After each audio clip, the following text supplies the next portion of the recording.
À-bas-le-ciel. But I was just wondering, because it seemed to me like, was there some stage in your life where Peter Singer or some other utilitarian thinker was really important to you becoming vegan, or how you thought about vegan, or no? I was just wondering if there's some. Initially, yes, I would say initially that was very important to me, becoming vegan, because I can appreciate a lot of what he has to say, not just about veganism, but about a multitude of other topics. I'm actually some of his. I appreciate that he's one of the values about being utilitarian is you're not going to shrink away from discussing a topic.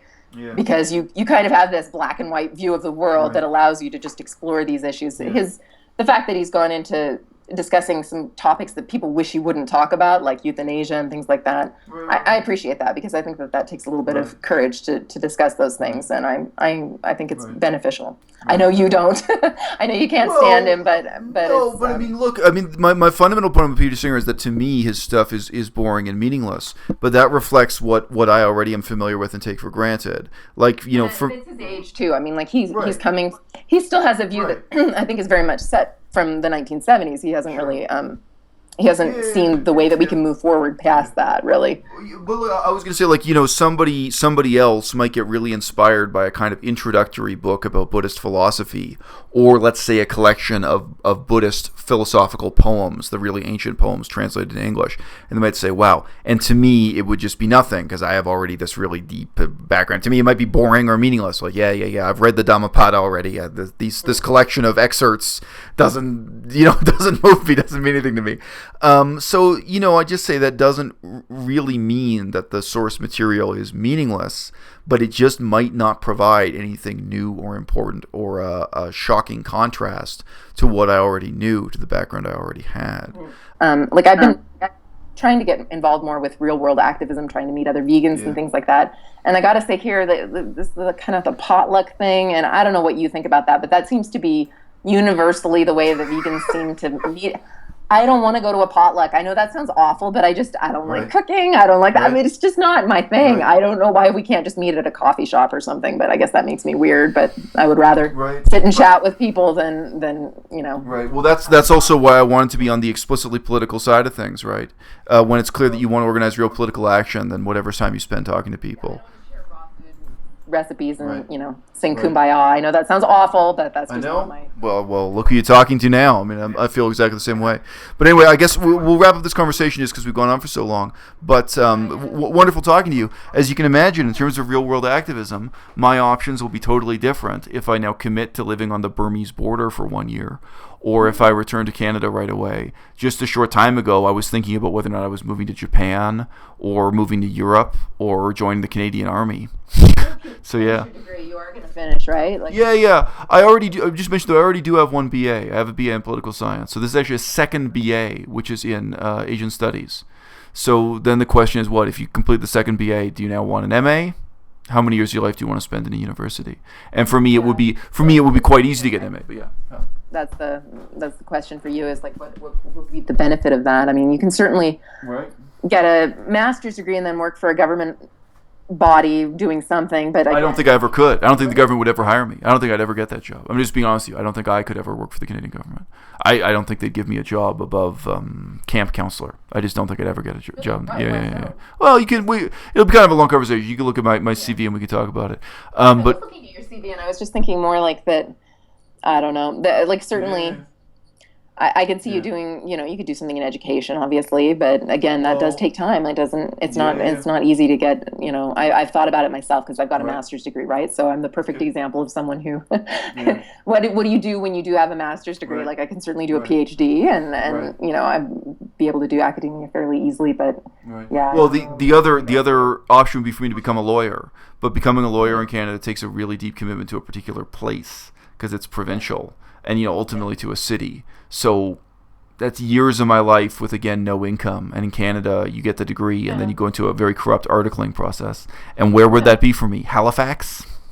Yeah. Very difficult. If you do come back to Canada, you can perfectly easily. I honestly think, Isel, if you're able to work with people, I think that you could easily create your own, vegan organization. I can see you doing that, and whether it's a lobbying group or something like that, I think you could do that. Look, I love your confidence in me, but you're in the tiny minority of people who don't hate my guts. You realize?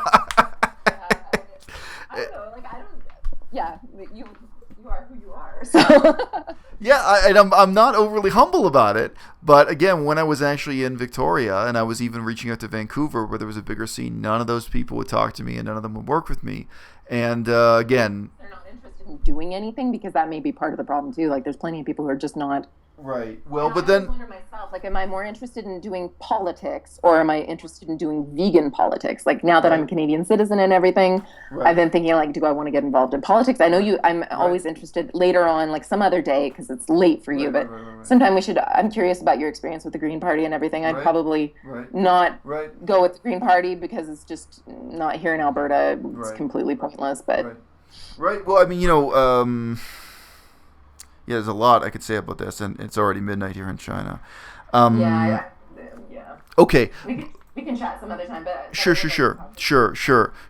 But I mean, to me, I think if you're just looking at YouTube, to bring it back to YouTube, you do get to see all the different categories and why all those categories exclude me. So the yoga people exclude me, the raw food people exclude me, the people who just care about health exclude me, the people who just care about pets exclude me, the people who are really dog centered, for whom they're vegan, because there were people, and like I've never been friends with any of them. I've known some of them over the internet. There are people who spend their time rescuing abused dogs, and all their time and energy just goes into house pets. And to me, it's like a totally different version of veganism. Right. I have to say, when we were talking about Peter Singer earlier, Right. that was one of the things that resonated with me the most about him, was his whole thing that he was not an animal person. He didn't like pets. He was not in love with animals, but he could see the moral wrongness of what we were doing. Right. And he had this wonderful story in Animal Liberation about sitting with this woman who was an animal rights activist who was serving ham sandwiches at a lunch. And she's talking about how much, the saving the little animals, and how people are so mean to their pets, and how it just kind of, and she asked him, like, do you have any animals? And she was like horrified that he didn't have pets. And here she is sitting and eating a ham sandwich. Like, it's just the cognitive dissonance kind of. Yeah. So, but I mean, see, I do think that YouTube is useful because you get to see all those categories, get to see how they exclude me. And the very small number of people who were explicitly into political organization, they also, as it happens, excluded me. And we had a party, I could send you a link. We had a party with this really long name, and it was something like the Animal Rights Voters, but it was even longer than that. It was like Voters for Animal Rights and blah, blah, blah, blah, blah. And I remember the newspapers referred to them as the Vegan Party, because that's such a catchy name by comparison. They would always say, we're not the Vegan Party, we're not vegan, we're for animal rights. So they were the non-vegan Animal Rights Party. And none of those people would talk to me. I don't have that much in common with many vegans either, because I am more interested in the political stuff. I'm not interested in just vegan food, like, because it seems like every woman certainly is interested in diet and food, and neither one of those really interest me, Like, it's just not. Well, look, okay, so again, so to bring us back to something we said earlier, I said before, people who are wanting to climb up to getting 2,000 viewers per video, which is now kind of like my minimum. Once in a while, every video gets 5,000 or whatever, but my anti-racism video broke 15,000, but 2,000 is my real audience. And then you look at my situation and see how awful it is. Think about, do you really want this? Same thing I can say when you actually start spending time, or if you do, but for anyone who hears this, when you start spending time at City Hall or at provincial parliament, pay attention to the lonesome activists who've dedicated years of their lives and have only gotten a very modest reward. So I can remember some figures. I'm thinking of one in particular. I've met a couple people like this who put in years and years on a particular issue, and very often they were men who were lawyers anyway, who had some respectable career of that kind that gives them an income, it gives them a certain level of political education. And they would take the time to just come into City Hall and give depositions on labor rights. Or, it could be ecology. I don't remember them ever being ecology. But one of them was cracks in the education system. Actual, in that sense, flaws in the education system, where it's like, look, there are some students who, because they transferred from Quebec, they put back a year because this actual errors in the education system, and nobody pays him, and he has no fame, and he's there alone putting the hours. And the sad thing is, in some ways, if you meet people like that and you watch them operate and you see what they do at City Hall or provincial parliament, you have to realize that's not the worst case scenario. Like me having 2,000 viewers, you'd have to work really hard to reach that plateau, and then once you reach it, maybe your life is miserable. I mean, how unhappy would you be if you were putting on your suit and tie and going to City Hall alone to give that deposition, whether it's on veganism or ecology or labor rights or the education system? In a country like Canada, we have a very weak culture for that. There are not a lot of people like that. I think many parts of the United States actually have more of a civic pride culture where people do those sorts of things. And maybe the rewards are greater also. But you have to be really honest with yourself. As we say in rap music, you got to get in where you fit in, which is actually a really sad statement. Like you've heard me say before, if you're in BC and you do any ecological problem other than save the whales, it might be a really lonely road. You got to think about how you're going to feel when you're all alone. Yeah. Yeah. Well, and I'm fortunate in that I do have more of the leisure to be able to do that and have the time at least to do it. So for me, it's just about handling the negative side of it, but it's it's something that I think I can do if I'm interested in it. So. Yeah. Well, and you don't know. I mean, for me, if I actually come back from China speaking Chinese, I may be able to plug into and galvanize and motivate a totally different public that's inaccessible to other vegans. Even within Vancouver or within Victoria, Chinese speaking people who are interested in ecology, just leave it at that, whether or not they're vegan, and then maybe I can coerce them to become vegan. Maybe vegans aren't always the best people for us to be reaching out to. I don't know. It's. Right. Well, I don't know who's going to be the most amenable to these kind of ideas, whether it will be vegans or not. Because I realize that a lot of the kind of the anti-science, happy food, skinny banana bitches are probably not that interested in it, right? But that's why I say I really think it's valuable to define it in terms of an ecological niche. If you work on river conservation, then you deal with river people, and they have their own foundations and background and everything else. If you work with habitat conservation for forests, then you can work with forest people, and some of those people are like Native Canadians who hunt moose. But I've actually met and spent time with Native Canadians who hunt moose, and they often have a lot of respect for vegans, and they often have an intense hatred for factory farming and so on.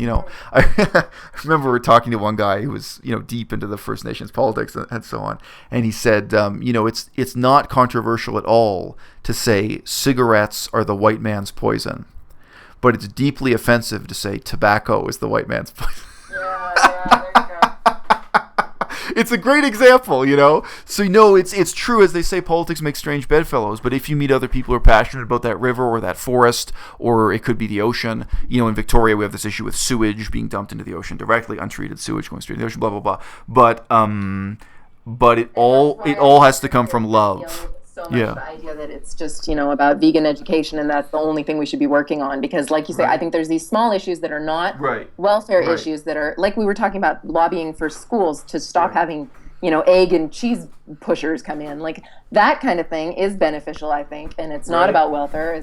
Those are small things that I think we can make a difference in that are useful. Okay, so one thing is, I met a woman here who is not vegan. I actually wanted to have her on camera. I wanted to do a conversation with her, but she had been involved with vegan activism in England, and she was part of a movement that tried to get vegans and a couple of other marginalized groups the same status as religious organizations within her university. So I think I mentioned to you an email maybe, so that they would have the right to have vegan food within the university cafeterias. So, and I think the fundamental, she didn't say this, so I think the juxtaposition was, look, the university is making all these efforts so that Muslims can have cows slaughtered with a different method of slaughter. That's what it boils down to. And yet vegans are having such a hard time. So therefore vegans were in a struggle to get the same status. I hope we'll talk about that more some other time too, because that's something my husband's been asking about, because he's like, well, why wouldn't vegans just do that? Because then you'll get way more, you can start, you can open your own church of veganism and you're going to get nonprofit status and all of this other stuff almost instantly. Like, it's so much easier. Sure, but look, most of us are atheists, so that's why it doesn't really work to make veganism kind of a religion, right? So, not most of us. Maybe it's easier because we're atheists. But look, I was going to say, though, all that, though, in terms of the love and respect and cooperation, I used to do ecological activism with a guy who had various character flaws in Toronto, and some of his character flaws were related to his drug use. He smoked marijuana. Later he used ayahuasca, one of these horrible South American drugs I'm sure you know about. But he's like the only guy doing ecological activism I can work with and making a positive difference. And we did real things. We did real activism, despite notwithstanding his character flaws. the amount of love and respect I can have for you, and the amount I can tolerate your flaws, both you specifically and you whoever are listening to this, sure, it absolutely relates to things like veganism. So you, Maud, I'll refer to you by your screen name. I do say I'm Margaret. Right. Okay. All right. All right. But you, if I found out you had a gambling problem, I'd be aware of that and be like, okay, well, we have to be supportive and understanding. Once in a while, she disappears for a weekend, to go to Las Vegas or something. And, maybe she's not the person to give the right to use the checkbook and sign or draw money from the bank for our charity. We have to be aware of this, but we can still work with her. We can still work around this. As opposed to Margaret wears leather shoes. I mean, that's. I do still wear leather shoes because I haven't been able to afford to replace them. Oh, no kidding! All right. There you go. Yeah, but I mean, to me, I mean, in terms of the type of love and cooperation and tolerance and real world stuff that you deal with people, whether it's you have a conference. So people have spent time and money getting on an airplane because Canada is such a huge country. If we have a conference in the prairies, it doesn't matter where. If you have a conference in Saskatoon, so everyone had to spend $1,000 to go to this conference. And then I sit down and there's one person at the conference eating McDonald's or something. Leather shoes. I get it. Yeah. So that's all I say is you can't kid yourself about that too. Maybe it's shallow and what have you, but in terms of the people you're really committing your time and money to working with, because they will have character flaws, whether it's gambling or something else, where you can say, okay, I really at this stage in my life, I want to be spending time with people who share that fundamental ethical commitment, where they're not willing to eat at McDonald's, they're not willing to buy leather shoes or whatever it is. So don't go too far with the reckless humility, because it's true. I mean, it's humble to say I'm willing to work with you even though you eat at McDonald's or something. That is true humility for a vegan. But I don't think I have to be that humble. For me, at this, I don't. If you're a high school kid, and you're only doing activism with other people at your high school, probably you do need to be that humble. Probably need to work with anyone who has any common interest with you. But yeah. Okay, well, good luck with everything. Great. Get some rest. We'll see. Okay. Anyway, so wonderful. And as you know, I mean, I gave you a compliment earlier by email, which is that other YouTubers keep recommending your channel to me and saying that you're our hope for the future. And it's very flattering. It's good that they say that. But the bad thing is, it's like, well, yep, we're all excited about Mod Vegan's channel, but it sure would be better if there were 10 or 20 different channels we were all excited about, and she was just one of them, or there were so many that you were being lost in the crowd, but you're not. You stand out, and a lot of us have high hopes for your future. Oh, thank you so much. Yeah, I have hopes for you too, Isel, so I hope that everything works out well with maybe the job there in China, and if you decide to do something here in Canada, I will definitely support that. Look forward to seeing what you do. Good. Speak to you soon. All right. Sure. À-bas-le-ciel.